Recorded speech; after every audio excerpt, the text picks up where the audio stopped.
পশ্চিমবঙ্গের ভোটার তালিকায় নিবিড় সংস্করণ বা এসআইআর নিয়ে তৃণমূলের সঙ্গে কেন্দ্রীয় সরকার এবং নির্বাচন কমিশনের সংঘাত চরমে উঠেছে। এই অবস্থায় প্রশ্ন উঠছে, রাজ্যে কি সাংবিধানিক সংকট তৈরি হতে পারে এবং সেটা হলে কি রাষ্ট্রপতি শাসন জারি হবে? এমন সম্ভাবনার কথা অনেকে উড়িয়ে দিলেও সম্প্রতি এমন এক ব্যক্তি এই ভবিষ্যৎবাণী করেছেন, অতীতে যার এরকম অনেক ভবিষ্যৎবাণী মিলে গেছে। পুরোটা জানার জন্য আমাদের সঙ্গে থাকুন এবং এরকম ভিডিও আরও পেতে আমাদের চ্যানেল ডিকোড বাংলা সাবস্ক্রাইব করতে ভুলবেন না। চলুন এবার শুরু করা যাক।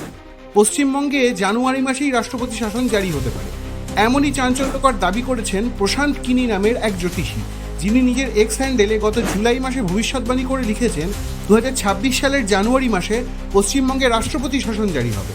আপনি এই ভবিষ্যৎবাণীকে বুজরুকি বলে এড়িয়ে যেতেই পারেন, তবে তার আগে জানলে অবাক হবেন দেশ এবং বিদেশের রাজনীতি নিয়ে করা এই জ্যোতিষের কতগুলো ভবিষ্যৎবাণী অক্ষরে অক্ষরে মিলে গেছে। 2023 সালের ডিসেম্বরেই তিনি বলেছিলেন যে 2024 সালের মে মাস থেকে আগস্ট মাসের মধ্যে শেখ হাসিনার ওপর বড় বিপদ আসতে পারে, তাকে সাবধানে থাকতে হবে।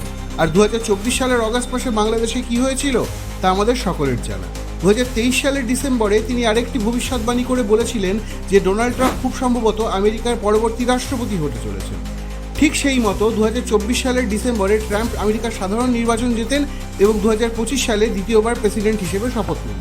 পেহেলগাম হামলা এবং অপারেশন সিন্দুর নিয়ে করা তার ভবিষ্যৎবাণীও প্রায় মিলে গিয়েছিল। 2024 সালের 5 আগস্ট তিনি বলেছিলেন যে মার্চ অথবা এপ্রিলে কার্গিল যুদ্ধের মতো পরিস্থিতি হতে পারে এবং এইবার চীন, তুর্কি এবং আমেরিকা পাকিস্তানের পক্ষে থাকবে। কি মে মাসে হওয়া অপারেশন সিন্দুর এবং ভারত পাকিস্তানের সংঘাতের সঙ্গে হুবহু মিলে যাচ্ছে তো? দাঁড়ান, আরও বাকি আছে।